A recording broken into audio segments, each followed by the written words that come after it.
jàppewuñu ko muy dara boo nekkee jigéen ñu lay dóor sa biir kër dañ naan ak garaawul benn paradoxe bu ndaw l'autre jour dama gis ci réseaux sociaux yi benn góor bu jabaram dóor après les commentaires ça m'a fait rire hein, parce que les commentaires c'est d'habitude li ñuy wax ku jigéen ki ay noo muñal say neexul etc. Donc on disait ça à l'homme et c'était ça le paradoxe en fait parce que ça faisait bizarre de voir ñu gis ñuy wax loolu ku góor gi alors que tout le temps loolu la ñuy wax ku jigéen ki noo muñal say neexul toogal sa borom kër la etc. alors que loolu nit warul di dóor moroomu nitam muy góor comme muy jigéen. Donc c'est ce qu'on voulait dans cette chanson vraiment ratisser large pour que ñëpp mën ko déglu xale mag ak ndaw. Mooy rap bi y a des chansons rap dedans donc parce que OMG kenn mënul dindi rap ci moom parfois tu vois des personnes yoo xam ne sax dañuy ñëw naa la non mais bàyyi rap lan ngay rap tu chantes bien et tout alors que xamuñu ne c'est quelque chose qui est en moi man maa tànn rap bu may commencer sama carrière kenn ñëwul ne ma defal li man maa toog ma ne j'avais une voix je chantais très bien mais ma ne man rap laa bëgg moom laa bëgg def te moom laay commencer sama carrière. Donc j'ai toujours à la base, j'étais une chanteuse. Mais quand il a fallu commencer ma carrière,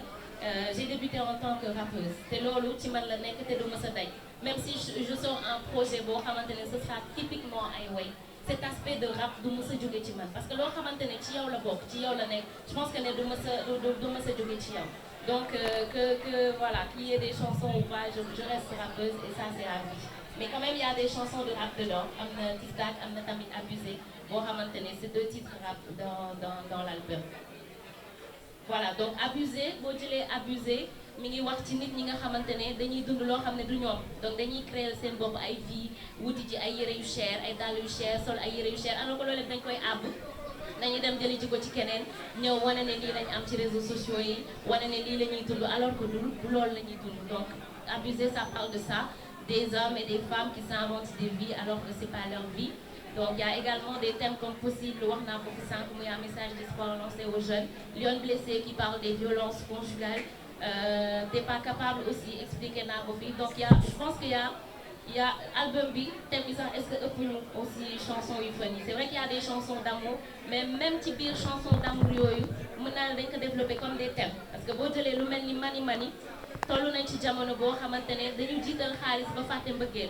jiital nañ xaalis ba tey boo nekkee en couple sa jëkkër dafay daw ba fàtte prendre soin de toi sa jabar dafay daw ba fàtte prendre soin de toi alors Mani ça rappelle au couple l'essentiel mooy lan prendre soin l'un de l'autre nekk fi pour kenn am pour keneen ki am attention pour keneen ki mën ko jàppale quand la personne a besoin de toi donc je pense qu'il y a beaucoup plus de thèmes développés dans l'album sax que voilà ay thèmes yu fun et cetera. benn bi mooy yow xale nga jeune nga di way donc da nga am parole boo xamante ni da nga koy gën a tout le temps di conscientiser la jeunesse pourquoi yenn thèmes yi gisuñu ko ci album bi lu si mel ni situation politique bi nga xamante ni dafa xew ci dëkk bi deuxième bi mooy immigration clandestine bi nga xamante ni jamono ji di lëmbi na réew mi beneen bi c'est une question décalée ndax dañu seetlu léegi concurrence bi dafa xaw a déloyal ci yenn artistes yi parce que day dem ba ci seen fans yi la preuve gis nañ fi tout récemment le cas fans Viviane yi ak Titi yi commencé na bari loolu en tant que artiste aussi lan la ñu si mën a indil lu leer lu moom di merci beaucoup. Je pense que des thèmes de société on en a fait et on va encore en faire je pense que ne album bi dafa xam ne chaque album dafa am nu ñu koy liggéeyee dafay am une direction artistique loolu moo waral peut-être yenn thèmes yi gisoo ko ci mais quand même ñun ci ginnaaw ñu ngi liggéey loo xamante ne nii c'est toujours dans le cadre de nit ñi li ñuy dund tey si c'est pas par rapport à des chansons ce sera des vidéos yoo xamante ne ay vidéos yuy véhiculer ay messages la wala ñuy toog di waxtaan ak suñu audience di xool naka la ñuy trouver ay solutions naka la ñuy fexe ba gouvernement bi jot message yi nga xamante ne moom la ñuy wax donc ça c'est quelque chose qui est là qui a été là depuis longtemps l'année dernière on a fait ça on a fait des posts on a fait des vidéos on a vraiment parlé de la situation du pays donc album par contre dafa am ay normes dafa am noo xamante ne dañuy wax que ne nii lañ koy liggéeyee nii lañ koy defee et on choisit les thèmes yi nga xamante ne moom lañ bëgg a liggéeyee maintenant ce qui vient après ce sera après et c'est sûr que on va faire dinañu wax ci loolu dinañu wax ci situation dëkk bi ci métitu dëkk bi et quand on prend l'immigration bi ngay wax le thème possible c'est loolu moo ko andi gis immigration bu métti moi je viens d'une zone où c'est une zone de pêche muy Bargny c'est un village de pêcheurs donc tey jii lu mel ni Bargny on a perdu beaucoup de cousins on a perdu beaucoup de frères ci immigration clandestine donc moo waral possible bu ñu leen waxee possible mooy que nañ toog fii métti na parce que yow li ngay daj ci yoon bi ba amaana nga war si mën a ñàkk sa bakkan nga toog fii nga daj ko fii yàlla mën na la ubbil sa buntu wërsëg moo gën parce que muy fële muy fii yëpp mën nga am yàlla mën na andi réussite donc wërsëg kenn yoru ko yàlla moo koy jox nit aujourd'hui si tu te bats si tu te donnes les moyens et aussi ñi nga xamante ne ñoo ñu jiite bu ñu jàppale je pense qu'on peut arriver à quelque chose maintenant concernant la situation des artistes je pense que ne artistes yi amuñu problème entre ñoom boo gisee tey ñi fi toog ñëpp ñi fi ñëw wax dëgg fa neex yàlla amuñu ay problème wala boobu bu ñu amee ay problème tamit duñu ko fësal public bi mooy alimenter yenn wax yi mooy alimenter yenn discours yi peut-être amaana daf leen di yëngal wala daf leen di dundal mais c'est plus du côté du public et du côté des fans parce que ñoom da ngay gis ñoo xamante ne ay fanatiques lañ donc dañuy bëgg OMG ba duñu bëgg ku wax dara OMG bu ñu waxee kenn dara OMG rek dañuy xeex dañuy xuloo alors que je pense que le message qu'on devrait lancer ce n'est pas ça c'est plutôt un message de paix et ñun tamit suñu wàll mooy problème bu amee dañu war a génn wax ak gars yi calmer le jeu je pense que loolu tamit yoon la bu fekkee dañu gis problème ay tension am c'est à nous aussi de prendre nos responsabilités et de parler avec nos fans calmer le jeu waxtaan ak ñoom ne leen bàyyi leen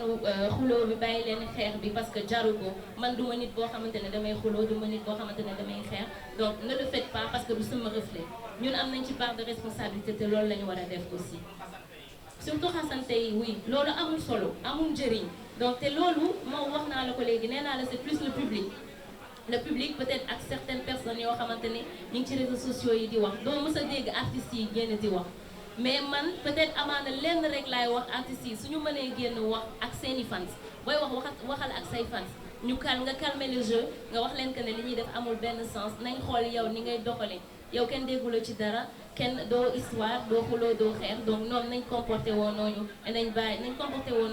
bàyyi affaire yi ñuy def noonu. donc perdre le public je ne pense pas parce que déjà j'ai eu des retours très très très positifs par rapport ak album bi c'est vrai que bi may def album bi j'appréhendais beaucoup la réaction de ñi nga xamante ne ñi ngi may suivre mais heureusement je me dis que peut-être lu yàlla def la mais tout le monde a compris ce choix parce que peut-être aussi c'était le moment c'était le bon moment tout le monde a compris le choix te ñëpp ñu ci bari ils m'ont accompagné ñu ngi may soutenir ci sama choix donc te ba pare man bàyyi leen wax sénégalais dégguñu français bu leen bàyyi leen di wax loolu parce que boo génnee ci mbedd mi sax baana bi ngay taseel boo ko làkkee français dina dégg li nga wax te dina la tontu tu vois et en plus de ça on a un public boo xam ne ñun Sénégal ñoo am public bu divers public boo xamante ne dañuy déglu anglais dañuy déglu espagnol dañuy déglu français yi dañuy déglu sénégalais yi tu retrouves pratiquement ça au Sénégal on a un public boo xamante ne même bu ñu xamulee li ngay wax sax dañuy déglu sa musique tu vois donc aujourd'hui je pense pas perdre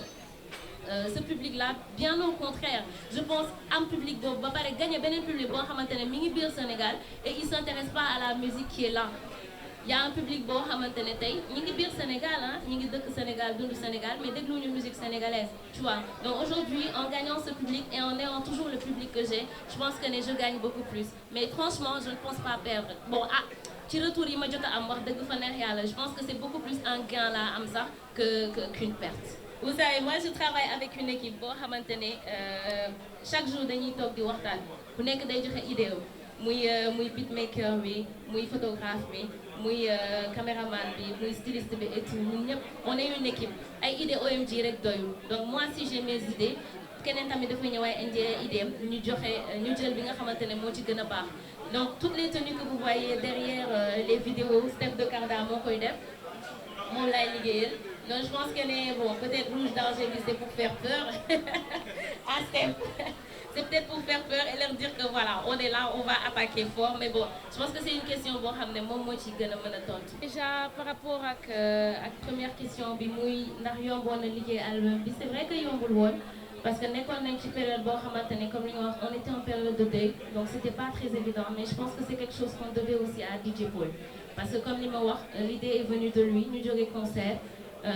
mu émettre idée def album bi donc on le lui devait moo taxoon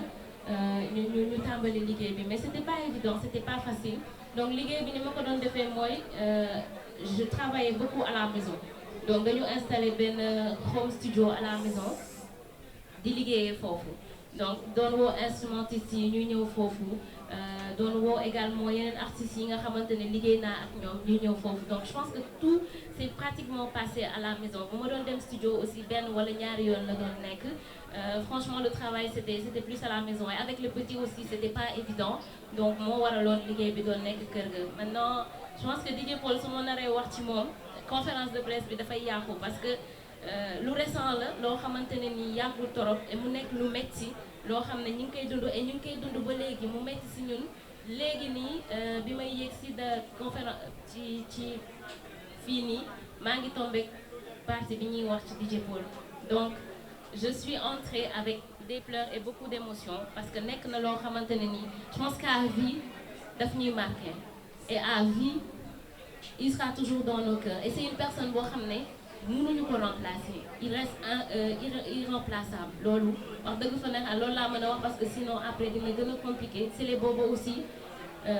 nekkoon xale boo xamante ne elle était très serviable bëggoon liggéey bépp coiffure boo leen doon gis ci vidéo OMG moom moo ko doon def elle était très créative bëggoon li muy def bu baax a baax tey ñu ñàkk ko donc mu nekk 2 pertes yu tegloo ci at bi yoo xamante ne métti nañu torop mais di sant yàlla rek et di leen ñaanal aussi. Merci.